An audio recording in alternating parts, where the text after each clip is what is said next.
Okay, Wendy, the recording is in process and Yep. it's official. We have rock and rolled through this season, come rain, sleet, or snow, and Yep. we are getting close. We're in the CFP playoff, Wendy. Today is the 18th, so this is typically when we do our show on Thursday. Alabama plays Oklahoma tomorrow. Wendy, Yep. what you been up to? Listen, just getting ready for Christmas, man. Been busy, I'm sure, like everybody else out there with holiday stuff over the last couple weeks. But really, Trey, just really excited about tomorrow's game, but also really excited to be with family, friends, all the great things that come along with Christmas time. So really excited. Yeah, Christmas it's going good. I mean, things are happening, but I mean, it just kind of got up on us quick this year, in my opinion.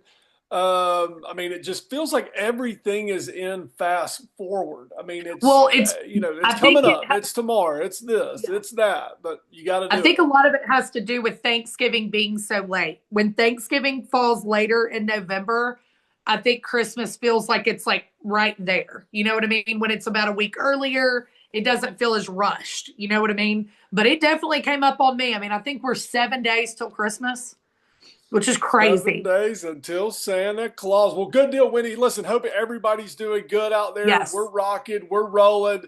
It's game week. Yeah. We're within about 30 hours of the game. Wendy, tell me your initial thoughts on the Alabama Oklahoma game. Alabama is ranked number 9 in the CFP. Mhm. Oklahoma is ranked 8th. The game kicks off at 7 Eastern, 6 Central. No, And 8 what? Eastern, 7 Central. Oh, that's going to be my local time. So 7 Central. Winning Yep. long day tomorrow. Yep. You're going to have to hold in there to make it to the game. What is your early thoughts on the Tide in Oklahoma? Well, the first thing is I'm going to say your favorite line. It's a marathon, not a sprint tomorrow, everybody. So I gotta figure out a way to make the day. I'm going to do a lot of some of my last minute Christmas shopping tomorrow to get it done, and just hopefully that'll make the day go by a little bit quicker. Here's the bottom line with this game, guys. We have to figure out a way to beat Oklahoma. We've only been able to do that one time, guys. We're 1-5 against Oklahoma, and we've got to figure out how to beat Oklahoma. Okay. I'm not going to So, fall for, listen, so Trey. you, Winnie, you have come on here and you're out of the chute. You go. We need to find a way to beat Oklahoma. Yes, Trey, that's the biggest thing. The scoreboard needs to have us with more points than them. And here's how we're going to do that. I don't want to hear about Oklahoma's defense. We did very well against their defense this year when we played them early. Okay, I know Oklahoma's got a great defense. I'm not knocking their defense. What I'm telling you is we did well against their defense. So the problem is we had 47,000 turnovers. That's what it is. We beat ourselves this year. We beat ourselves last year when we played them in Norman. Now we've got an issue. It's a late game. It's there. There are some issues here, but we have got to figure out how to secure the ball, not turn the ball over, and put pressure on their quarterback to make them actually make some plays. It's not like this guy lit up the field on us when we played him earlier in the year. It's not like the dude was throwing 90-yard bombs on us earlier in the year. We gave them the ball in the red zone 499 times. Of course they scored. Hell, I could have gone out there and scored. Let's talk about it, Trey. How do we beat them? I don't know. But one thing we cannot do is we cannot turn the ball over. We cannot turn the ball over. Period. Well, Now, yeah, yeah the game, the way Oklahoma plays these games, and really how a lot of Alabama games are played, is a chaotic way of playing football. I mean, it's mhm. not this, possess the ball for 5 or 6 minutes, either punt or field goal, and they do this 6 or 7 times. I mean, special teams is going to come into play. I think it's going to be, this is a classic game that every play is going to count. Yes. In these type games, you really don't know when the play is going to come. So can Alabama have an edge? I like the word edge with Alabama. Can Alabama get their edge back? Because understand, we're not out here playing two-hand touch. We're not out here trying to look good. We're Right. out here trying to dominate a football game, Wendy. And listen, every play in this game will matter. I'm very interested to see how our offense adjusts to play in their defense. Are we going to stay with the get the perfect play in, go back and forth and run it to 1 second? Are we going to try something new? Are we going to Right. try to get to the huddle get to the line pretty quick and run a play before they can really get set? Right. And as a matter of fact, I think we scored. I don't was it again? It was against Oklahoma where we got to the line and Oklahoma looked over to the sidelines and we snapped the ball and scored a touchdown. That's right. That's where I'm going with this. I'm not saying you have to leave your offense and you have to change what you're doing, but we need some wrinkles in this thing. Yeah. We need Ty Simpson to be a little bit more comfortable. I think Tyler was on a podcast and I agree. He said it very well. Ty Simpson has a lot on him. I mean, it is pressure packed, and this is before the ball's ever snapped. Right. So can our offensive staff get him in a position to where he feels a little more comfortable and not have so much on him that he can kind of turn and loose and let it play? It's going to be fascinating to see. Well, also our receivers have been dropping balls. It's not just Williams. Obviously, he's the biggest culprit. But we had some drops by Horton. Bernard dropped one against Georgia that's really not like him. We've got to make the plays when we're given the opportunity to make a play. Do whatever you got to do to catch these balls. I'm going to go back to we've not been a running team all year.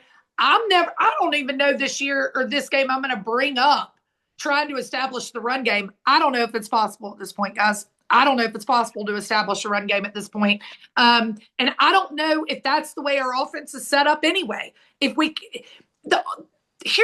what I'm saying about the run game. Even if they can just get us 6 or 7 yards, 4 yards. So now instead of it being 2nd and 10, right, it's 2nd and 6. It makes the game more manageable, I think. However, we've not been able to do that consistently against anybody all year long. And so I don't know if that really conversation, well, our run game, we've said that all year and we've never been able to get it going. So honestly, if we can't get it going, then these receivers are going to have to catch the ball when it hits them in the basket. And I feel like I could have caught the ball. Almost like you don't want to get hit. I don't care if you get lit up. Like, catch the ball. Catch the ball. You know what I mean? Give us an opportunity to be 20 yards closer to getting a touchdown. You know what I mean? Are you scared? Out of my mind. I'm scared. I'm scared out of my mind. Because, Trey, here's the thing. I believe I did not think Alabama had a bugaboo. I did not. I was like, I don't even think we actually have like a bugaboo. It's not Auburn. If any bugaboo would have been Auburn. Because now Auburn didn't knock us out every single time, but there were a good 3 or 4 times that Auburn did have our number. I mean, but it wasn't like we lost to them 10 straight times. That's right. But we've not played Oklahoma that much. Again, it's 1-5. So that's 6 games total over the course of college football. 2 of those times being in the last 2 years. Okay, so let's take that into consideration. We have only beat them 1 time. 1 time. Well, they've got our number, or there's some kind of something going on. Somebody's put something out in the air 190 years ago. A farmer from Alabama pissed off a farmer from Oklahoma, or somebody stole somebody's wife or something. I don't know what happened, but it needs to be laid to rest. We need to get over it, and we need to figure out how to beat Oklahoma. It'll be the icing on the cake if we can beat them in Norman. I don't think they're unbeatable, and I actually think we match up with them very well. But our mistakes this year is what cost us the game. And let's not let any other ESPN, what are they called? Pundits, whatever they're called, tell you otherwise. When you look at those numbers, we beat Oklahoma. It was the turnovers we beat ourselves. So we can beat Oklahoma. We just cannot beat ourselves in the process. That is true. I know that sounds so dumb, but that's as simplistic as I can make it. Well, there's something out there, Wendy. There's something out there kind of in life and anything that you really do. At some point, you have to kind of face your fear. At some point, you have to get over the hump, and you're going to have to do it. I mean, if you've played enough sports to know, eventually you're going to have to beat a team that you struggle with. Right. You're going to be on the road. It's at night. Everybody hates you. You don't feel that great. But it's you have a 3 or 4 hour time frame to go out there and lay it on the line. And I think that's what Alabama has to do. Face your fear. Right. Face the fear. Get out there, play as hard as you can, be together as a team, and Yes. get out there and try to win this football game. When and in these close games, we have to bring it up. We have a field goal kicker that has taken a large portion or some of the season that some people aren't very happy with, and it might come down to Yeah. our field goal kicker, Wendy, and I really think he'll sit in there and make it. But you got to get out there and face your fear. What are you thinking? Okay, so I just pulled up the weather for tomorrow in Norman. Okay, we got a little lucky, guys. It is going to be 60 degrees. Okay, so at least we're not going into Oklahoma. That's the high for Friday. Probably at game time, we're looking at high 40s into the low 50s. However, we've got winds 15 to 25 miles per hour.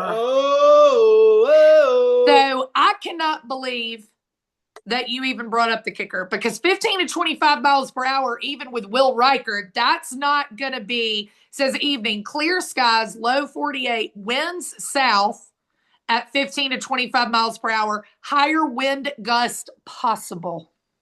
So wind could play a factor. Wind could play a huge factor, but if the wind's going to play a factor for us, we would assume it'd play a factor for them. Now, does that cause us to maybe go for some more fourth downs when we're in field goal range, right? Because, again, I'm going with, if it's a 50-50 shot, give it to Ty Simpson. I will still say that. But, yeah, so that is our weather for tomorrow night, if anybody cared. That will be the conditions that the Alabama Crimson Tide will be playing in. And as far as wind goes, I don't know how it feels like on the field. I don't know what it does with the ball, but I know what it does with field goals. So, yeah, if you ever played. The wind can be a factor. I mean, wind, when it's raining, it's not as huge a deal, cold. But when the wind is out there, it does affect more than just the field goal kickers. And you bring up a really good point. I think Talty is going to be ready to go. And Talty's a player just like any other player on our team. We believe in Talty. If it's time for him to go kick a field goal, go kick a field goal. Snap it, spot it, kick it. It's good. Bama will be fine at that point. But you bring up a good point as far as some of the plays got to go on. Ty Simpson, I know I've just harped on him a little bit. We've got to get Ty Simpson running the football some. Right. These really good defenses have a real hard time when they have to account for a running quarterback. That's right. And I think you saw Georgia do that against Alabama. I'm not sure that the quarterback from Georgia is that dynamic of a runner, but I think Georgia knows, hey, if he can get 5 or 6 yards here, if he can pick up a first down, if they have to respect the guy running the football, that's right, it adds another whole dimension to the game. So I look for Ty Simpson to run the football some. I look for there to be some design runs for Ty Simpson and incorporate that into our running game. Do you look for and I know, guys, we're hitting on 100 different scenarios, but to me, this is an important scenario.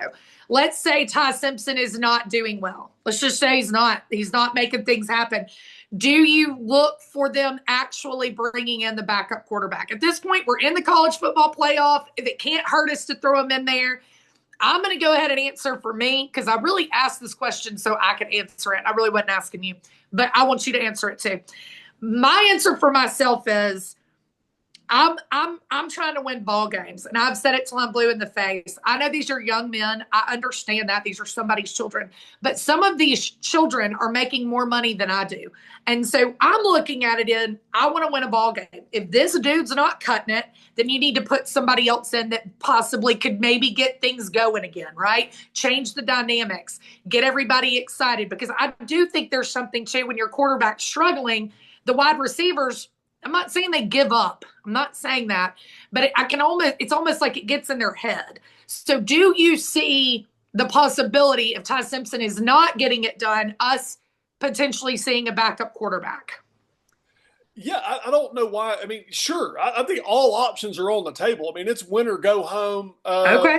They have not decided to do that earlier in the year, and they never have. And I think the standard answer is he's your best shot. He's the guy that gives you the best chance to win.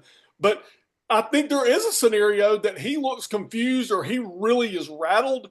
Right. And I think the coaches could prep him for this and be like, look, Right. Ty, and I don't know if some of this stuff is unspoken. Some of it you don't really want to broach because it kind of makes the situation weird. But it's Right. almost like if you could tell him, like, look, Ty, if you get out there and you're not seeing things the way they need to be seen, or you get rattled or whatever it is, we might stick whoever our backup is, we might stick him in for a series or two. Just know you're probably going to go back in the game, but we want you to see it from the sidelines for a minute. Right. We're wanting to give somebody else a taste. I think that feels like more of what could happen. Right. But I think, yeah, everything on the table, Wendy. And at some point, you make these games bigger than they are. Well, they're really not. It's a 4-quarter game. The field's still the same distance. All the rules are the same. There is some emotional stuff outside of this game, but at some point you have to line up and snap and out execute and out physical the other team. And that's Right. what Alabama's going to have to do. And I say fear, I don't think Alabama's scared. I think Alabama's just not had very good luck against Oklahoma. They've got a bad taste in their mouths from 2 years ago. They got a bad taste in their mouth from 3 weeks ago or 4 weeks ago. And they've got to step back on the field. And I think if Alabama can do that, I really think Alabama has a chance of winning the game. I will say this. The sidelines are really on top of you there. I've said it, and I don't want to bring up bad news, but I'm telling you, these sidelines are so close that I don't want any of our players to get hurt because they've got a brick wall 6 yards off the sideline. That's right. Okay? I don't want that to happen. And also, when you get there, the communication with these coaches and players, you better pay attention. Right. Wendy, you can't go into the locker room there, and you can laugh at me all you want. You can't go in the locker room there and give out the game plan to your team in the locker room. Right. Because you know they're listening to what's being said in the locker room. I mean, so when you get there, you're close to the vest. Mom's the word. You should already have the game plan. Keep everything soft. And you can't go in there at halftime and be like, hey, we're going to go do this, this, and this. You have to assume that they're listening to what you're doing in the locker room. Now, well, yeah, Oklahoma for sure. You bunch of cheaters. I hate Oklahoma. You lose every game you ever play in Oklahoma.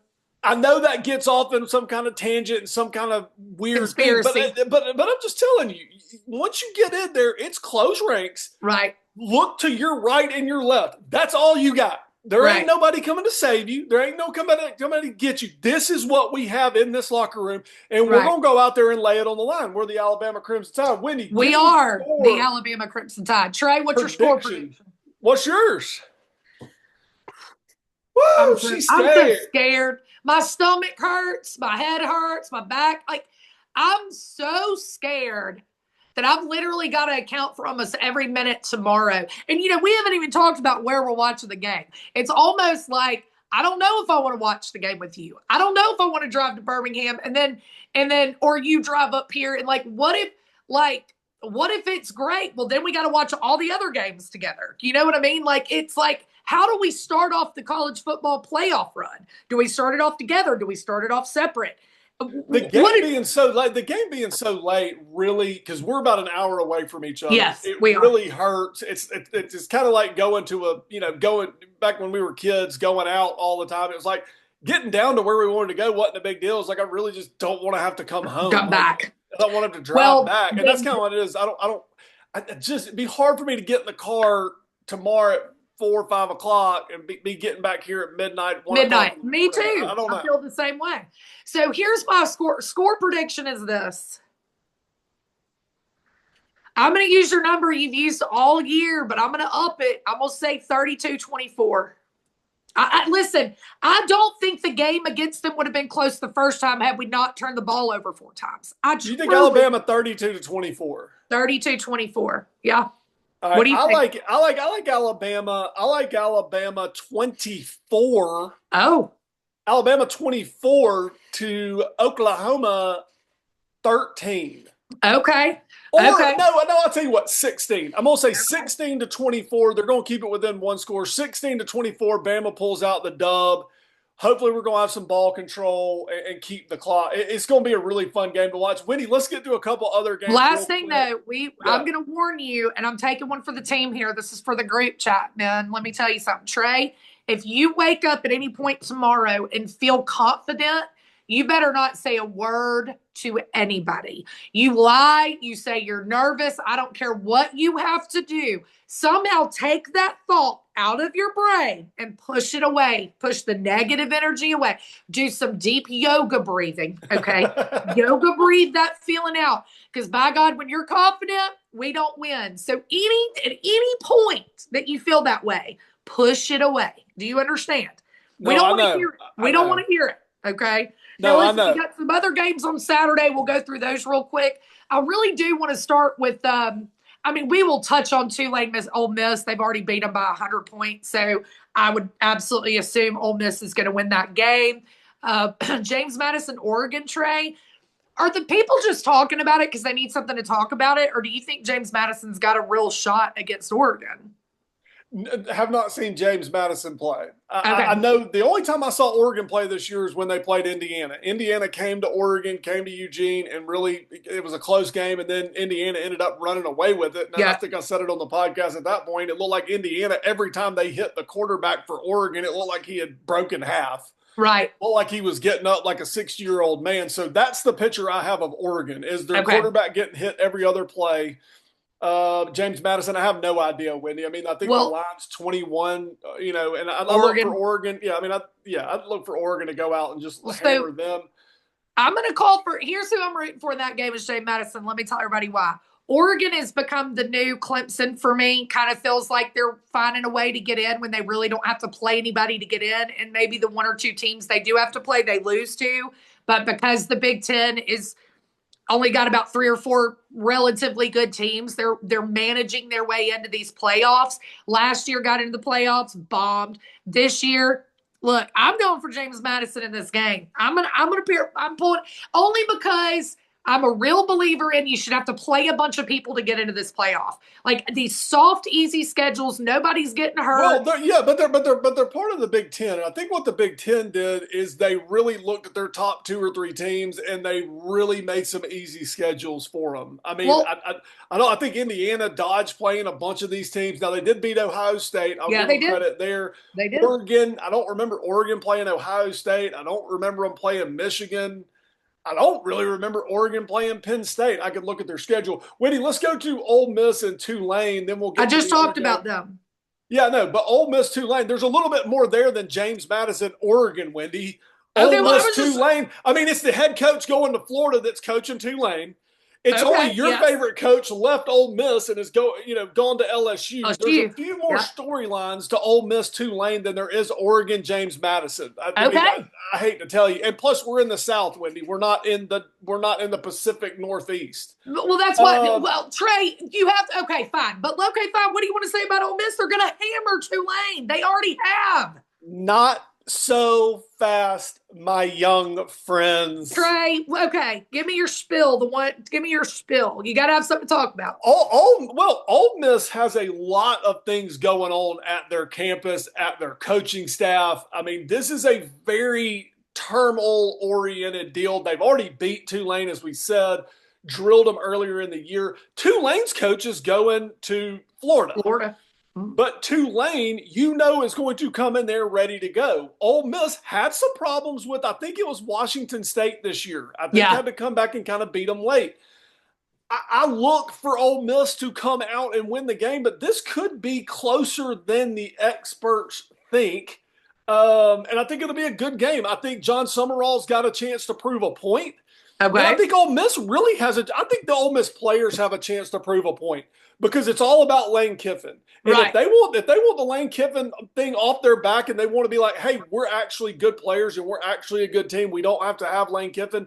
Ole Miss needs to come out there and kind of dominate Tulane. I think it's a real fascinating game of which team is prepared and how that will go. Wendy, that game is at 2:30 on Saturday. Let's get to Miami, Texas A&M. Big game. To me, the biggest game of the day. Yeah, it comes on at 11 o'clock Central. Miami goes to Texas A&M, Wendy. Texas A&M, as we've always said, hard for me to watch Texas A&M. Yeah. They have theoretically had a home field advantage when 170 million people show up to their stadium and it's screaming and yelling. I think I watched Texas A&M for like 3 solid years, never win a game there. Yeah. Obviously, this year was a little bit different. This team is a little different. They're 11-1. They got beat by Texas late. So Texas A&M is a good football team. Miami seems to be peaking after they took a couple of middle of the season losses. Seems to be peaking. I think Texas A&M will out scheme Miami, and Texas Yes. A&M will pull this game out. Wendy. Yeah, so I'm looking for Texas A&M to win the game. So here's the bottom line. When we get to the tournaments, I'm an SEC fan all day, every day. So obviously Alabama first, SEC after that. I want the SEC to win every single game they ever play in. I want an SEC team to win it. I want all 4 SEC teams to advance. That is my true desire. You know, the only thing I worry a little bit about Texas A&M, and I've said it multiple times to you, I don't know if I ever talked about it on here, I believe Texas A&M had the easiest path in the SEC, along with Ole Miss, to get to this point. Okay, that's my personal belief. I think they have the easiest path to get to this point in the SEC. I don't think they had a super difficult SEC schedule. And the one game that was, you know, it's a rivalry game. There's some marked interest there. Not only did they not win, they didn't look good really at all. I mean, it wasn't, you know, where it's like, oh man, it was back and forth and it was whoever had the ball last type game.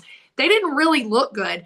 We've seen Marcel Reed, their quarterback, adjust really well with South Carolina, you know, in a second half being down 30, and he was able to come back and win the game. Obviously, very different team in South Carolina, different athletes. You're not going to be able to truly pull that off against a Texas team that truly did get better as every week went on, right? They just got better. But at the end of the day, here's my thing with Carson Beck for Miami. He's the Miami quarterback. I don't know how well this dude handles pressure. Y'all have to remember, I had to play Carson Beck a bunch when he was at Georgia, and he didn't handle pressurized situations well, in my opinion. So I expect to see some of that come back out with Carson Beck. I don't think he handles the big moments well. I'm not saying he's not a good quarterback. He is a good quarterback. I just don't think he handles the big moments well. So I do see Texas A&M winning that game, but I see it being the best game of the day. And I'm mind blown that it's the 11 o'clock game. Mind blown. Should have been the 2:30 game. Should have been the night game. It's the best game of the day. Yeah, and I think Saturday. Texas A&M. I think the good thing if you're a Texas A&M fan is how they did turn on the gas against South Carolina. I mean, a lot of these good teams, you know, they kind of get hit in the mouth, and a lot of them can turn the gas on. I think you see Georgia do that a lot. Oh, yeah. A&M did do that. I know they got beat by Texas, but that is a rivalry type thing, right. And that's like a big brother, little brother type thing that can get weird.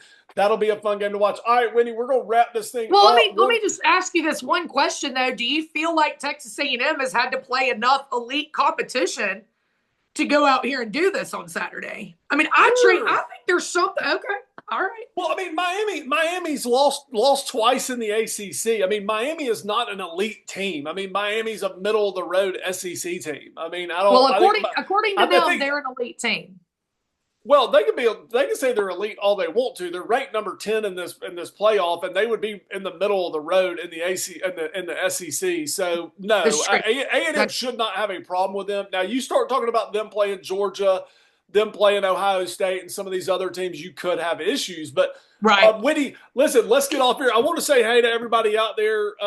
We've been doing some text thread. Obviously, Mike Rice is in there, Nacho's in there, Robe is a friend that's been in this text thread for a long time. He brings some stuff to the text thread. What's up, Robe?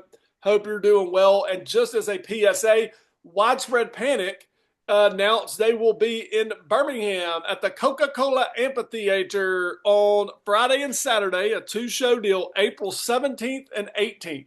Wow. Widespread comes back to Birmingham. Yeah, in an outdoor setting, right? Yeah, in an outdoor setting, so that'll be fun. Mike Rice, good to see you in there. Everybody else that's in here, hope y'all are doing well. Mom, Bob, the whole group. What else, Wendy? So, listen, our mom's feeling a lot better. Just really, really excited about that. So, shout out to my mom, my sister Gina, my sister Kelly, nieces, nephews. Listen, everybody that listens and takes the time, we really, really do appreciate you. Our hope and prayer is that we're all sitting here in a few days doing a reaction show to the Alabama Crimson Tide beating Oklahoma. That is our hope and prayer. If you do not see anything posted in a few days, I'm still in the bed. So we'll just have to see. We'll just have to see how this goes, guys. But listen, Roll Tide. Thank you to all of our listeners. We really appreciate you. And Trey, I love you. Hey, I love you. Face your fear. Go out there and face your fear. I Face love your you too. fear. All right. Love you. Love you. Bye. Roll Tide. Bye. Roll Tide.